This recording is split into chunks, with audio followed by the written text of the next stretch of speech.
বড় ভাই, জি ভাইয়া। আমরা যে জায়গায় আছি এটা তো একদম হিমালয় সাইড, ঠিক আছে? জি কিন্তু ঠান্ডা কেমন পড়তেছে?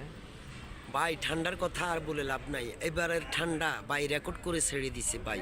ওমান আমি আমার জীবনে এত ঠান্ডা আর দেখি নাই ওমানের বয়সে।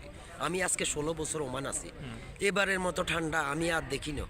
কালকে রাত্রে এই জ্যাকেট ট্যাকেট যেমনি আছে গায়ে, এইটা গায়ে দিয়ে শুইছি। কি বুঝলেন? এত ঠান্ডা কেমন হয়েছে? 2টা কম্বল গায়ে দিয়েছি, তারপরও লাজন কি আমার কাঁপানি আসতেছে আসতেছে এইভাবে।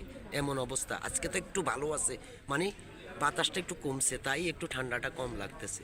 এই কারণে তো ওমানিরা নাই, কোনো লোকজন নাই, কেন সব মরুভূমি হয়ে সব মরুভূমি। ওমানি এখন বাঙালি ছাড়া ওমানের মাঝে আর কারো করে দেখা যায় না। সব ওমানি ঘরের ভিতরে ঢুকে গেছে।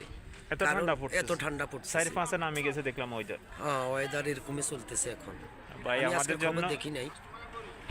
ওমানে আমরা যারা আছি, যে যে জায়গা থেকে আছি, সেফটিতে থাকেন, ভালো থাকেন, সুস্থ থাকেন। আমাদের জন্য একটু দোয়া দোয়া করবেন, করবেন। ভালোবাসা দিবেন, ভালোবাসা নিবেন। ওকে, আল্লাহ হাফিজ।